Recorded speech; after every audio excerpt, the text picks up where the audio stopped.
Cancer के जो treatments है in India specifically, it's very expensive also. And जब आप मतलब स्पेसिफिक मेडिसिन जब एग्जॉस्ट हो जाते हैं तो फिर आप यूएस से इंपोर्ट आपको कराना पड़ता है। तो बेसिकली ट्रीटमेंट जो मुझे लगता है वो काफ़ी ज़्यादा मतलब आपको फाइनेंशियली भी काफ़ी सफरिंग आपको देखने की पड़ती है।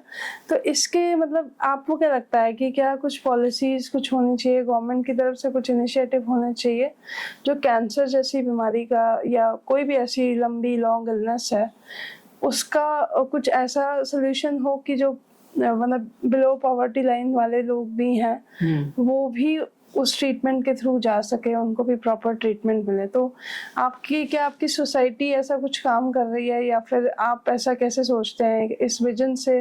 वो मुझे थोड़ा सा डिस्क्राइब करिए कि ट्रीटमेंट सस्ते होने चाहिए कि नहीं। आई थिंक बहुत ज़्यादा एक्सपेंसिव है और लिमिटेड भी है कि मतलब इससे ऊपर फिर ट्रीटमेंट नहीं है, फिर आपको बाहर से हेल्प लेना ही पड़ता है। तो जो नहीं जा पाए उनके लिए फाइनेंशियल एस्पेक्ट्स पे क्या है?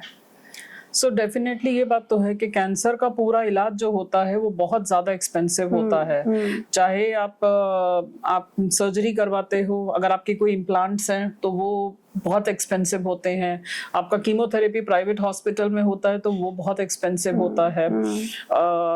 मेरा ही कीमोथेरेपी मैक्स हॉस्पिटल से चला था और हर साइकिल के बहुत बहुत पैसे लगते थे। मेरा जब सर्जरी हुआ टाटा मेमोरियल मुंबई में तो तब भी मेरे इवन जब मेरा जो पूरा स्टे का कॉस्ट आया वो बहुत ज़्यादा आया। रेडिएशन होता है वो बहुत एक्सपेंसिव होता है। सो सिर्फ चाहे कोई रिच हो चाहे मिडिल क्लास हो, for any person I think taking this treatment can be very very much financially draining. So बहुत ज़रूरी है कि आपके पास प्रॉपर हेल्थ इंश्योरेंस हो, आपके पास आपको पता हो चीजों के बारे में। जिनके पास आयुष्मान भारत कार्ड है उनके लिए अच्छी चीज है। और इस बात की अवेयरनेस भी, बहुत सारी गवर्नमेंट की स्कीम्स होती है, प्रधानमंत्री योजना फंड, चीफ मिनिस्टर फंड। अब ये फंड्स होते हैं लेकिन ग्राउंड लेवल पे बात ये है कि पेशेंट्स को पता ही नहीं होता कि ये कौन से फंड्स हैं, क्या सुविधा है जो उनके लिए अवेलेबल है, क्या प्रोसीजर है। उसमें भी कुछ मतलब रेस्ट्रिक्शंस है, जैसे मतलब देख see you as how financially you are well or something. There is some restriction in the government policies also. तो वो funds में, वो schemes में भी कुछ restrictions है। तो मुझे लगता है with patients I think ये restrictions off कर देने चाहिए अगर आप funds दे सकते हैं, क्योंकि एक अमीर आदमी भी easily इसमें financially इतना weak हो जाता है कि बहुत issues होते हैं। तो आप मतलब एक suggestion के तौर पे, advice के तौर पे क्या कहना चाहेंगे? मेरा ये सजेशन रहेगा कि जैसे आयुष्मान भारत तो चलो एक स्कीम है जो गवर्नमेंट ने लॉन्च करी है, लेकिन आयुष्मान भारत स्कीम के साथ एक बात ये है कि ये उन्हीं पेशेंट्स के लिए है जिनका नंबर 1 कार्ड बना हुआ है। और नंबर 2 जो एडमिट होते हैं सिर्फ उनका ही ट्रीटमेंट मतलब उनका कैशलेस हो जाता है। अब इसमें क्या होता है कि अगर आपके जैसे ये MRI है, CT स्कैन है, पेट स्कैन है, पेट स्कैन अगर आप बाहर से कराने जाओ, अच्छी जगह से कराने जाओ, बहुत एक्सपेंसिव है। मेरे टाइम पर जब मैंने कराया था 2016 में राजीव गांधी कैंसर इंस्टीट्यूट से कराया था, उस जमाने में भी वो 25,000 का था। 25,000 for PET scan is a very big amount and this is not covered in Ayushman Bharat. So the important thing is that के government should make reforms, should make policies in a way कि जहाँ पे ये diagnostic scans जो है, blood test है, CT है, MRI है, 2D echo, PET scan, ये सारी चीजें भी उसमें covered हो।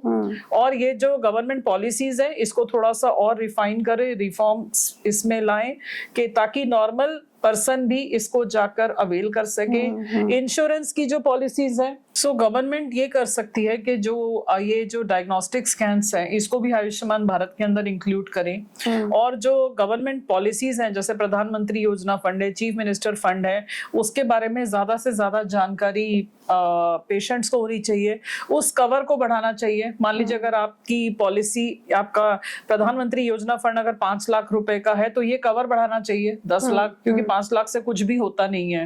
ये तो इससे तो 2 या 2.5 साइकिल ही कीमोथेरेपी के होंगे अगर आप प्राइवेट से करवाते हो। तो आपको अपना जो कुछ रिफॉर्म्स जो है, मुझे लगता है कि ये ज्यादा पेशेंट फ्रेंडली होना चाहिए। पेशेंट के लिए ऐसे फैसिलिटीज होनी चाहिए जिससे उसको अवेल करना उनके लिए आसान हो, वो इतना टीडियस ना हो। जो पैसा आता है, मान लीजिए हमारे पास कुछ ऐसे पेशेंट्स हैं जिन्होंने सरकार को रीच आउट किया, प्रधानमंत्री योजना फंड उन्होंने अप्लाई किया और उनका पैसा कुछ टाइम के बाद आया, लेकिन वो आने का जो समय है वो भी बहुत टाइम लेता है। वो जल्दी आना चाहिए, क्योंकि जब मरीज को जरूरत है तो ऐसा नहीं होना चाहिए कि it is taking lot of time and patient is suffering because of it. So ये कुछ चीजें हैं।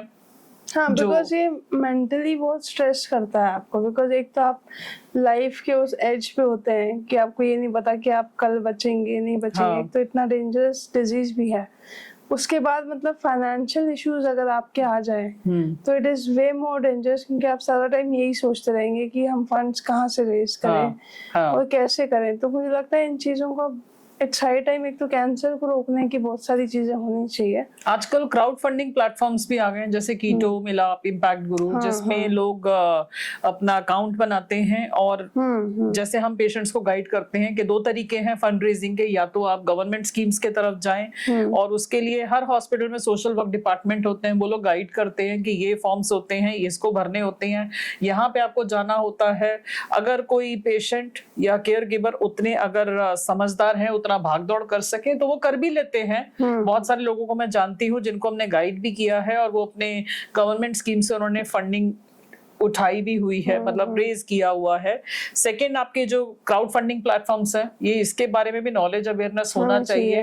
अब ये नॉर्मल पेशेंट्स को पता नहीं होता, तो यहीं पे आता है रोल एनजीओ का, कि जो एनजीओ के जो लोग होते हैं या जो मेरे जैसे पेशेंट नेविगेटर्स, जो हमारा काम होता है पेशेंट को सही राह पे लेके चलना।